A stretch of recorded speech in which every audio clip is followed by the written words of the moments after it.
Look at the pony, really look at it.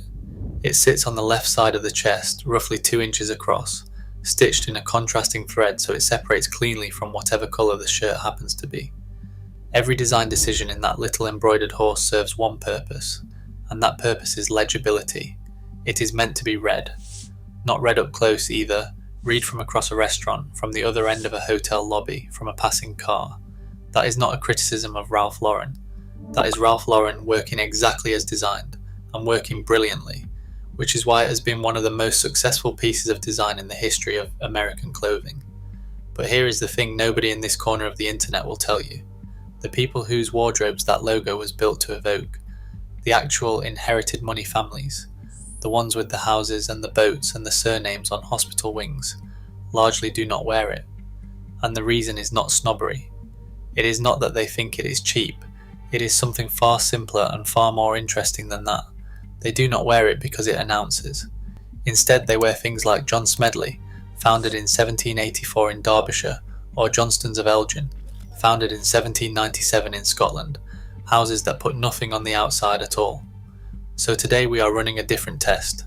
Forget the price tag, forget the shop it came from, forget every brand name you have ever been told signals wealth. Forget Loro Piana, forget Brunello Cucinelli, forget the fashion house labels you see on the high street in every major city. Instead, ask this one question about a piece of knitwear. If you covered up the label, if you removed every visible mark, what would you actually notice? What would still be there? That question is the whole video. Because the 7 houses I am about to take you through, all of them working in the Scottish borders or the English Midlands, all of them part of a made in Scotland or made in Britain textile tradition that is older than most countries, put nothing on the outside at all. No logo, no monogram, no chest embroidery, nothing. And by the time we reach number 3, I am going to show you something about how this industry actually works that will change what you think a label means at all. Let's start at number 7. Number 7 is Colhay's, and I am starting here deliberately, because Colhay's breaks the first assumption everyone brings to a video like this. It launched in October 2019. That is not a typo. In a list of houses measured in centuries, the first name is younger than most people's cars. It earns its place because of how it started. The founder is a man called Ronnie Chu, born in Hong Kong, raised in New Zealand, a lawyer for years before any of this. And the thing that set him off was 2 sweaters. His father had bought them in the 1970s, made in Scotland, and decades later they were still going. Not surviving. Going. So Chu went looking for whoever had made them, and he found them. The same knitters, still working, still in the Scottish borders. Colhay's exists because a man tracked down the people who made his father's jumpers and asked them to do it again. The product reflects that. Heavy gauge lambswool, cut closer and higher in the armhole than the modern default, priced from a couple of £100 for lambswool and rising from there for cashmere. No compromise on the one thing the industry has quietly compromised on for 40 years, which is knitting thinner every decade and hoping nobody notices. So here is your legibility test for Colhay's.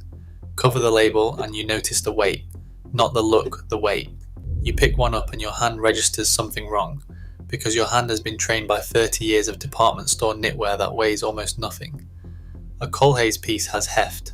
It sits in your palm like an object rather than a garment. Once you have felt it, you cannot unfeel it. You will pick up a high street jumper afterwards and it will feel like a rumour. Number 6 is Luca Faloni, and this is the only house on the list that is not British, which is precisely why it is here. Founded in 2014, Faloni built its business on a single unfashionable idea, that you could sell genuinely good Italian cashmere at a genuinely uncomfortable price if you removed everyone standing between the mill and the customer. No department store margin, no wholesale markup, no boutique rent in a city centre, just the yarn, the making, and the sale. Faloni sources from Italian mills including Cariaggi, one of the most respected cashmere processors in the world, which is why the hand feel competes with houses that charge 3 times the price.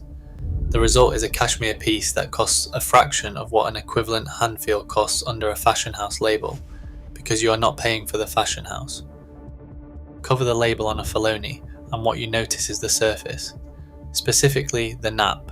Good cashmere is brushed after knitting, and brushing raises the fibre at ends, so the surface catches light softly and diffusely, rather than reflecting it in a flat sheet. Hold a brushed cashmere piece next to an unbrushed one under any decent light and the difference is not subtle. One glows, the other sits there.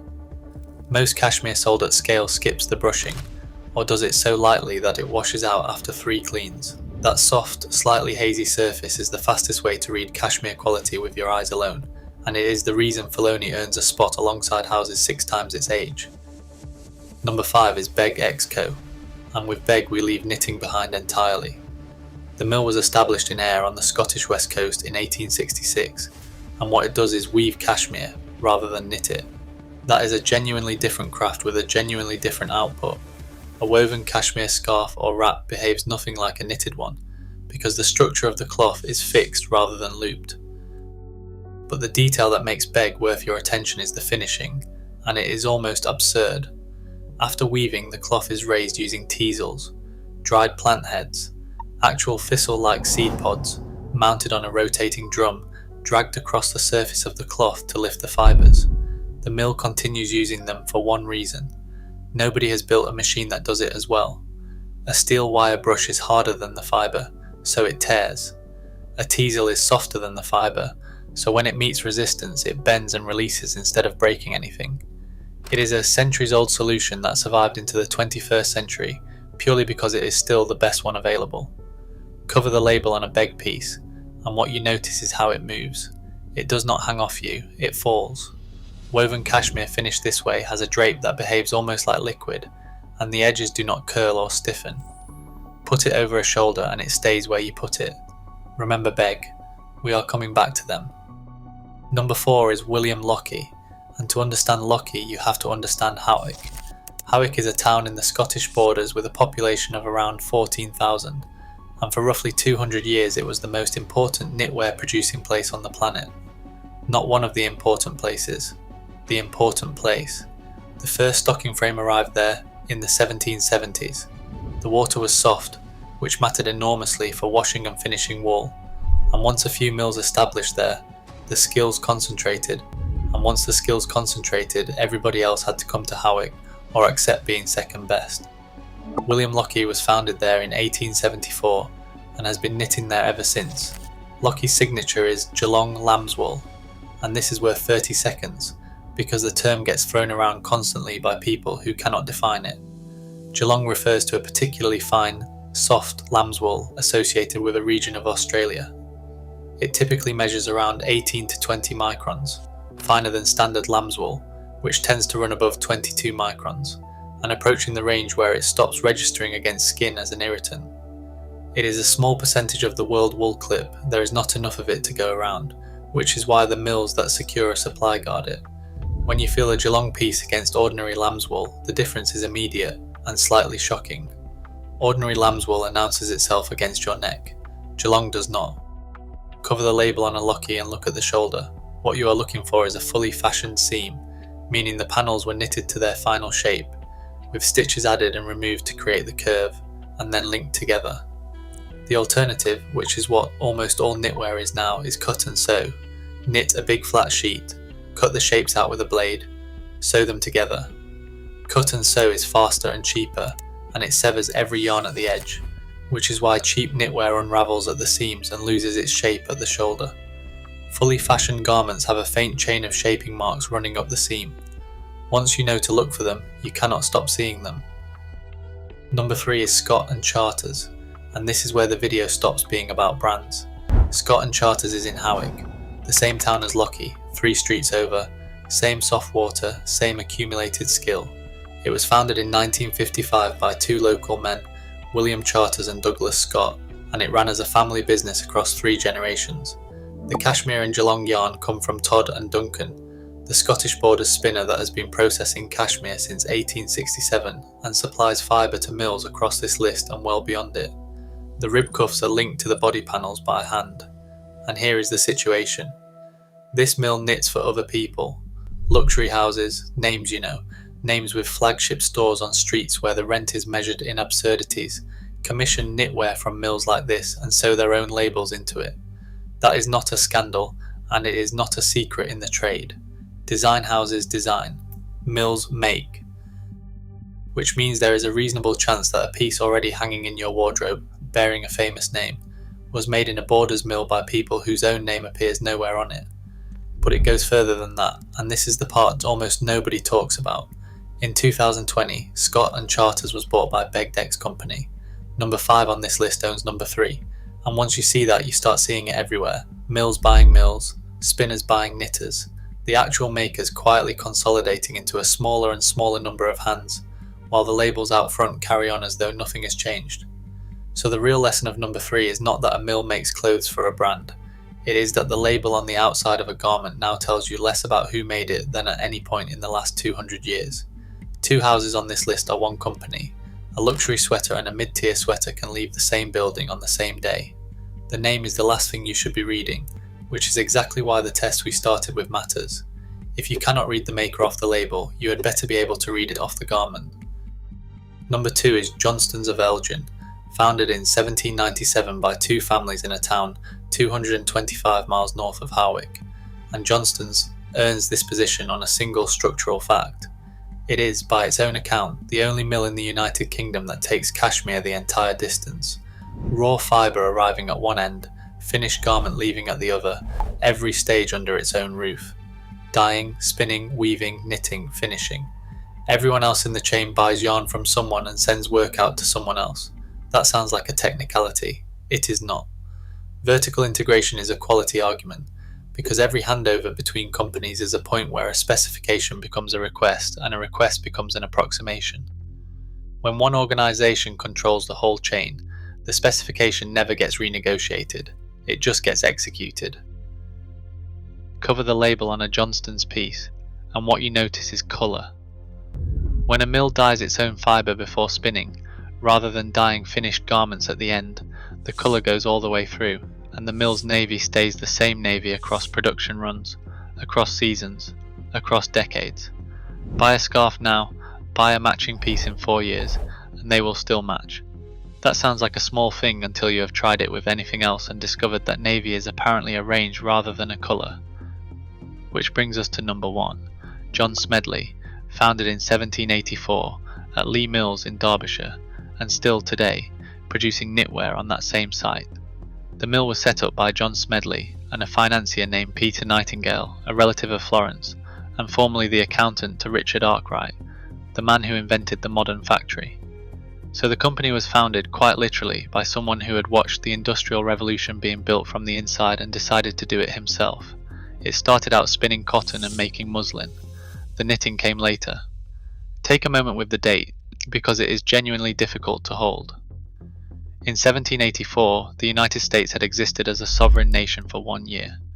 The company holds 2 royal warrants, employs around 300 craftspeople, and the managing director is the 8th generation of the family.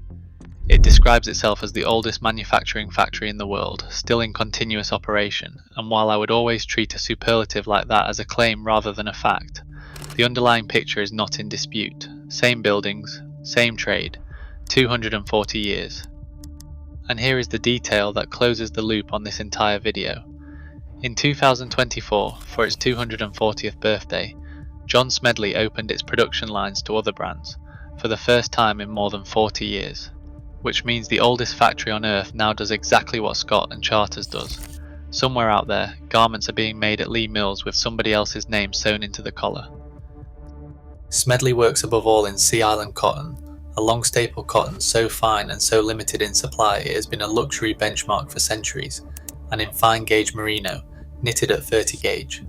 The merino used at this gauge typically runs between 15 and 17 microns, finer than standard merino, in the range where cashmere comparisons start to become genuinely meaningful rather than just marketing. Gauge is the most honest number in all of knitwear, so let me leave you with it. Gauge counts needles per inch on the knitting machine. 30 gauge means 30 needles per inch, a stitch so small you struggle to resolve it with the naked eye. Most commercial knitwear runs somewhere between 7 and 14.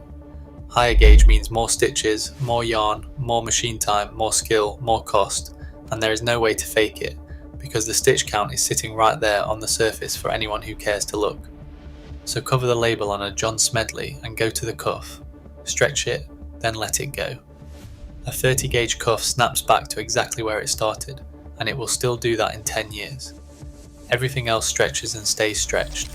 That is your final test, and it is the most reliable one in the video because a cuff cannot lie about what it is made of. So let's go back to where we started. The pony on the chest.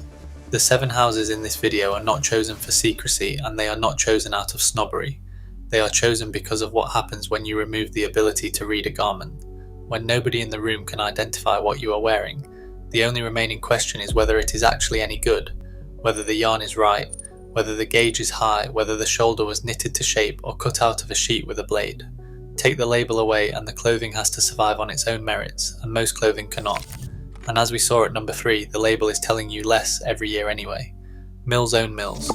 Todd and Duncan supplies fibre to brands across the price spectrum. The oldest factory in the world knits for brands that will never mention it.